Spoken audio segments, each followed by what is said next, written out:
Welcome to day number 1. So as I talked about in one of our previous videos, we are going to be starting at the floor and working our way up. So for today, we're going to be doing everything seated where at all possible. And most of the things that I'm going to show you, there are alternatives as well. So I'm going to show you how to do it, and I'm also going to tell you if there are other ways that you can do it on your own really easily. So there's times when I'll be using a rolling pin and you might want to use a ball, or there's times when I'm using a ball and you might want to use a foam roll. So I'll let you know what those are as we go.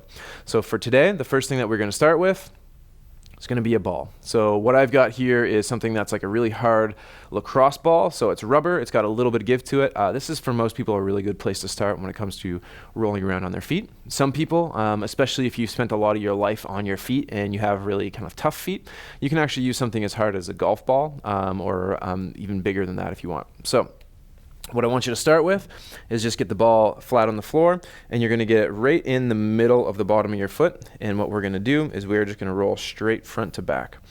So as I'm going, you can just kind of follow along with me here. The bottom of the foot is actually a really important spot when it comes to regulating the muscle tone of the entire body. So our body is built to interact with the world through a few specific things. One of them is the bottom of our feet, one of them is our hands, and the rest is our senses. So that's where the most information comes into our body about what's going on in the world and how our body controls how we move. So the bottom of our feet are actually a really important part of our body to make sure that it's functioning well and feels good, because that's how you interact with the world almost entirely throughout the day. So after you've rolled straight front to back on the bottom of your feet, one of the things that you can do is you can dip your knee in and lean off to the side a little bit, and you can roll a little more towards the inside of the arch of your foot. So for most people, if you roll far enough towards the inside of the arch, there's going to be kind of a tender spot in there, and that's entirely normal. There's a little bone called your navicular bone that a lot of people, it's tender where the ligaments attached to it. That's fine. So after you've kind of done a little bit towards the inside of your arch, we're going to do the exact opposite. We're going to let our knee fall out to the side and lean the other way. Make sure you try to let your toes relax. And we're going to be going along the outside of our foot. So there's a little lump. That's a bone. It's the base of our fifth metatarsal. It's a long, skinny bone in our foot. There's a lump there for everyone, so just know that's entirely normal. On this side, for most people, won't be as tender, but some people it might. So once you've done a little more towards the outside of your foot, the last thing that I want you to do here is I want you to get the lacrosse ball or whatever ball you're using right underneath the ball of your foot. So right underneath kind of the knuckles of your toes, the big knuckles of your toes here.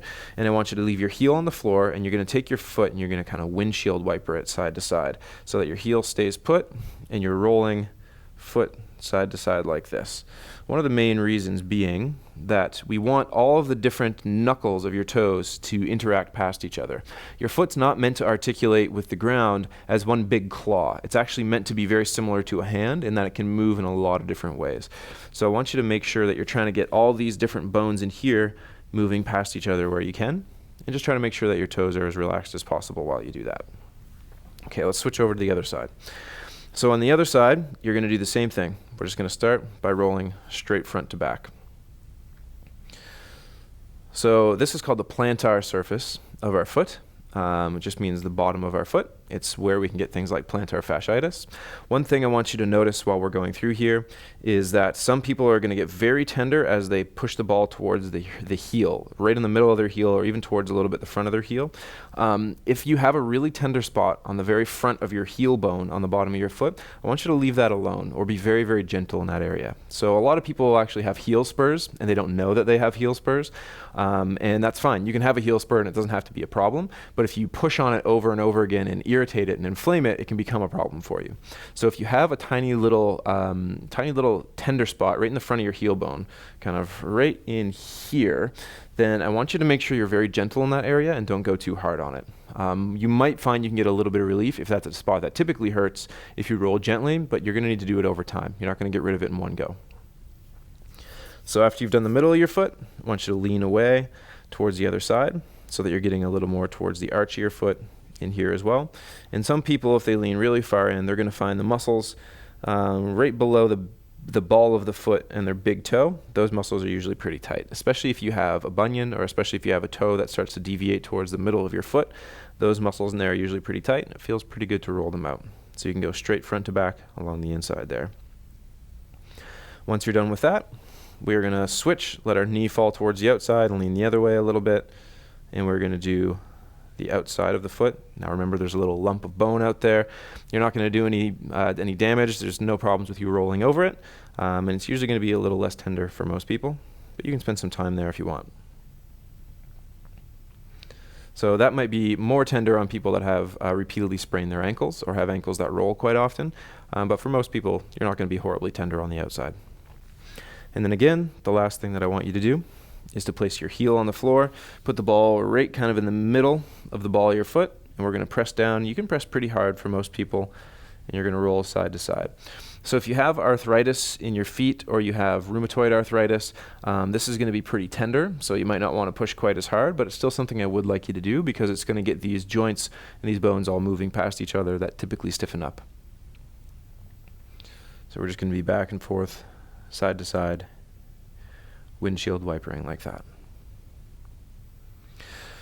So a lot of people find that this feels really, really good at the end of a day. And this is also something that a lot of people find actually helps their balance because you're getting feedback from the floor by pushing into all these little muscles and things in the bottom of your feet. So if you find that when you go for a walk that you have a little bit more sway than you'd like, or if you fatigue, you start to move around more than you'd like, try rolling the bottom of your foot just gently like we've done here before you go for a walk. And if you want the relief, you can do it towards the end of the day. Good. So that's it for the bottom of our feet. So the next thing that we're going to do is going to involve a rolling pin. So I've got a rolling pin here. This is called a tiger tail. It's very similar to a rolling pin that you would use for baking. You can use the exact same thing. You might also want to use a yoga block or something that you can use just to put your foot up on. We're not going to be putting much pressure on it, but if you prefer to stay seated, the easiest thing for you to do is to have something like a yoga block so that you can get your foot up here and you can reach the lower part of your leg a little easier. If you are comfortable with it and you want to, you also have the option of just standing up beside your chair and then putting your foot on the chair, which will bring it over a little closer to you. If you don't have any balance problems and you feel comfortable standing up, I'd encourage you to give that a try. But this is one of the easier ways to do this.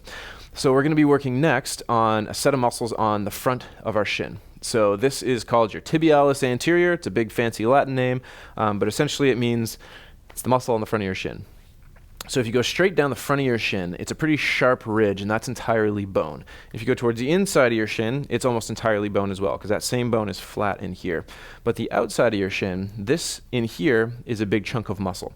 And this chunk of muscle here, one of the things that it does is it helps to lower our foot towards the ground slowly when we're walking, particularly walking downhill.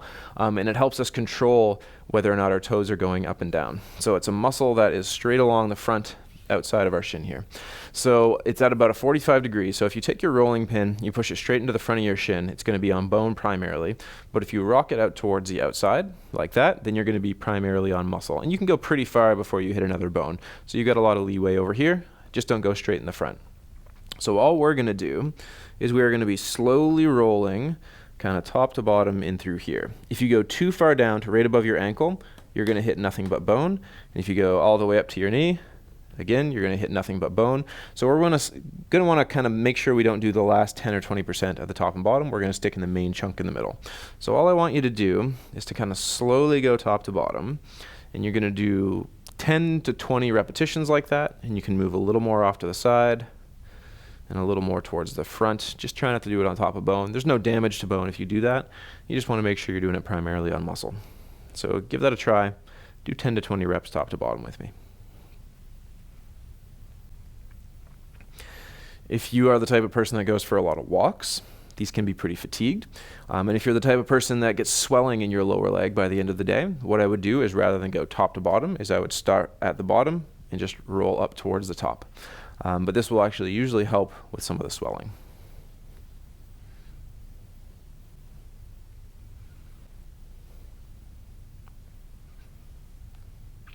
Good. So once we've done one side, we're going to do the exact same thing. Going to switch right over to the other side. So the reason that I use a yoga block for reference is just because I get to choose the height. It makes it a little bit easier so that I have options on exactly how far I want to be able to bend over to work on these things. And it's the same thing. You can actually use a yoga block on top of a chair if you want to even get things up a little higher to be able to access them easier. So a yoga block, they're pretty cheap. You can get them a lot of places on Amazon, if nothing else. So we're going to do the same thing on the other side. We're not going to be straight in the front of our shin. We're going to be off to the side a little bit and just going to be rolling top to bottom, and we're going to do 10 or 20 of those.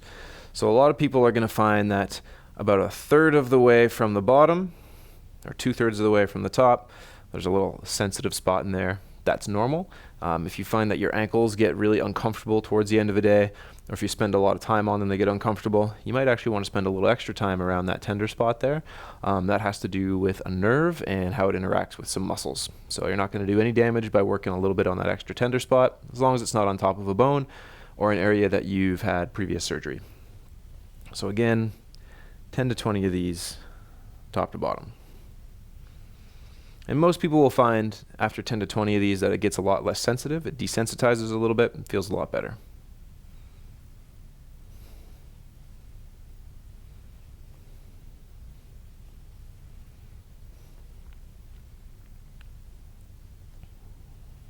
Good. So after we've done our shin, we've done the bottom of our foot and we've done the front of our shin. We're going to switch back to the first side again, and we are going to do the back of our lower leg, which is our calves. So there's a whole bunch of different muscles in here in different layers, and one of the things that you can do is you can honestly work just like we did on the front, and we can work on all these different angles.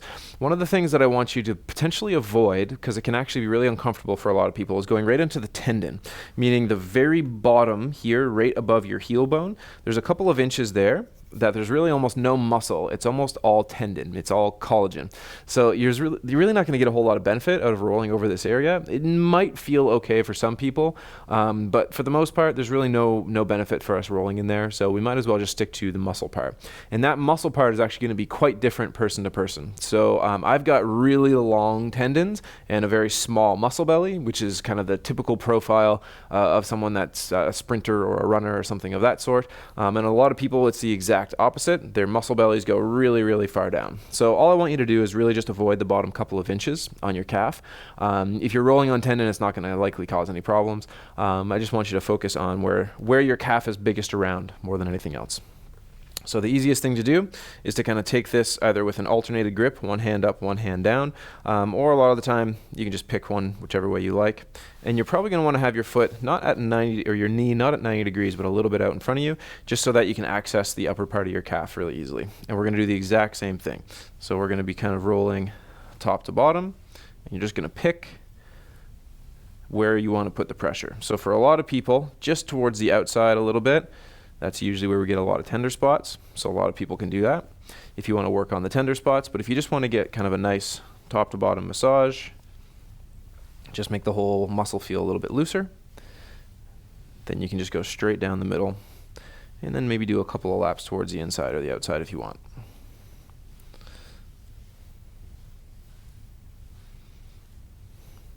So again, we're going to get 10 to 20 reps total, top to bottom.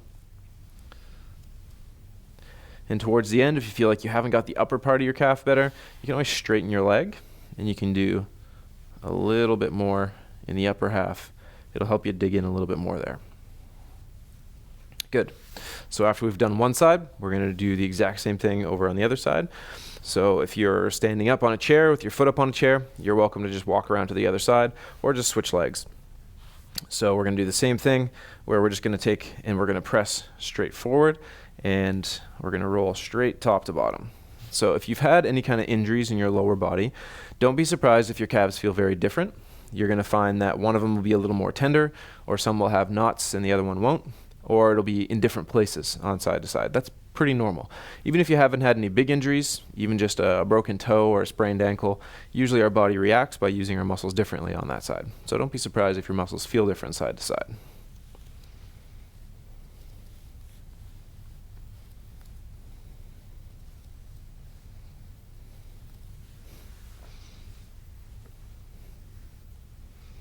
So again, once we've got 10 to 20 kind of laps in, top to bottom, you can choose to keep going if you want, but that's enough for today. So the next thing that we're going to work on is going to be the front of our thigh. So this muscle is called your quads, or your quadriceps is the full version, and the reason it's called that is because there's 4 parts to it. So the quadriceps have 3 pretty big muscle and 1 long skinny muscle, and it's entirely on the front of your leg. So one of the easiest things that you can do is, again, we're going to use a rolling pin. and you can put your foot up on a yoga block. Most people don't have to in order to be able to get some good pressure into it. So what we're going to do is we're actually going to show you different areas of the quads. So because it's actually 4 different muscles, one of the things we're going to do today is we're going to start towards the inside, and then we're going to add the other parts of the quad on other days. And they actually do feel quite different person to person, and each part feels quite different. So for today, probably the easiest thing to do, so start as we did on the shin or the calf, and that we're going to be straight in the front. You're going to want to move a little more towards the inside, and then kind of tilt the inner part down so that we're primarily on the inside of our quad.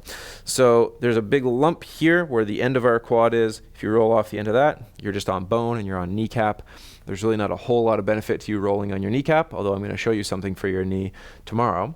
I want you to just kind of get into the meat at the end here and all the way up. And that's where we're going to spend most of our time. So it's going to be the same sort of thing. Easiest thing to do for most people is, rather than have to lean into it, is to kind of wedge your arm on the other thigh so that you've got some good leverage. So we're just going to be going, again, 10 to 20 laps, front to back, in through here. And feel free to start gentle. A lot of people find this one's pretty tender, but if you find that it feels pretty good, especially as it desensitizes after a few runs top to bottom, feel free to do a little bit more.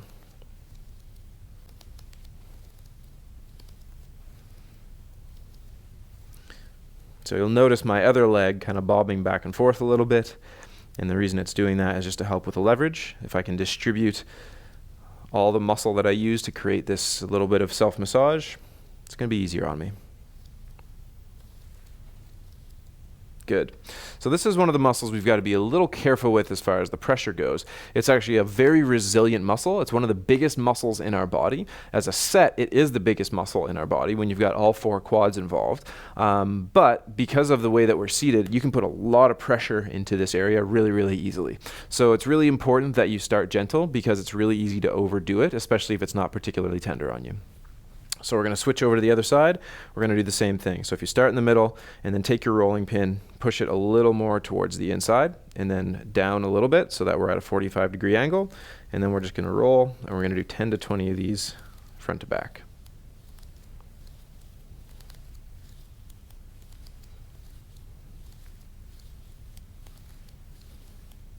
And a lot of people, again, will find there's certain areas that are a little more tender than others. That's entirely normal. So a lot of people are going to find it's right out towards their knee is where they're going to be most tender here. That doesn't mean there's anything wrong with your knee. It's just how these muscles work.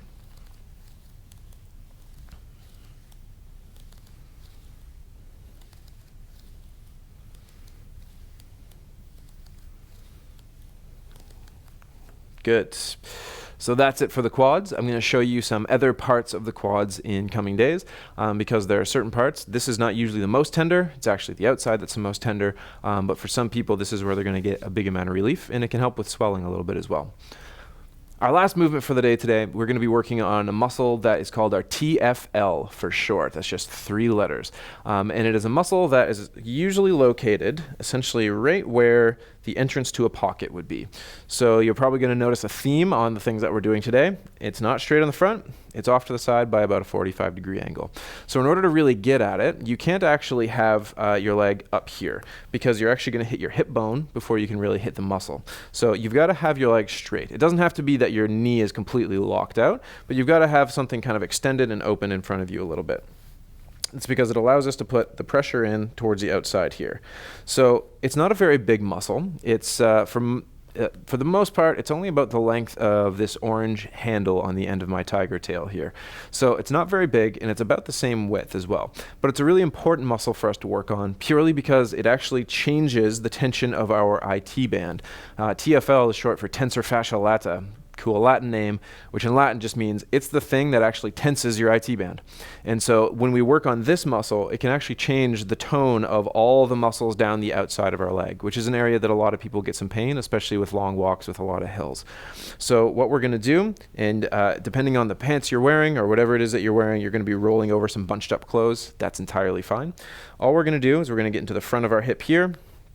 And again, we're going to rock off to the side by about 45 degrees, and we're going to do 10 to 20 kind of short little pulses in through here. So we're not going to be going very far. And I want you to kind of explore a little bit because it's a little different person to person where it's located. And I want you to kind of seek out those little tender spots in there. And we're going to do 10 or 20 little pulses in through here. Just give that a try right now.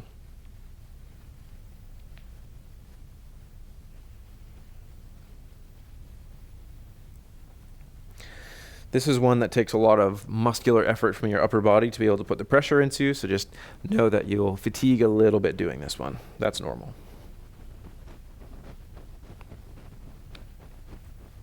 Good. All right, we've got one side done.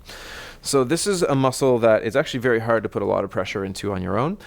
So if you have no troubles getting on and off of the floor and you're not afraid to do that, I'd encourage you to use a foam roller to dig in there because you can get your full body weight onto it a little bit easier than using a tiger tail or a ball or a rolling pin. But we're doing most of this seated for today, so I'd prefer if we can learn how to do it this way as well. And honestly, it just takes a lot less effort and you're a lot more likely to do it if it doesn't take as much effort. So we're going to do the same thing. On the other side, we're going to have legs straight, and then we're going to take the rolling pin, tilt it off towards the side a little bit, and we're just going to explore around in there. Most people are going to be quite different, left side to right side. It'll be different depending on who you are, and you're just going to do 10 to 20 little pulses, kind of exploring around, looking for the tender spots.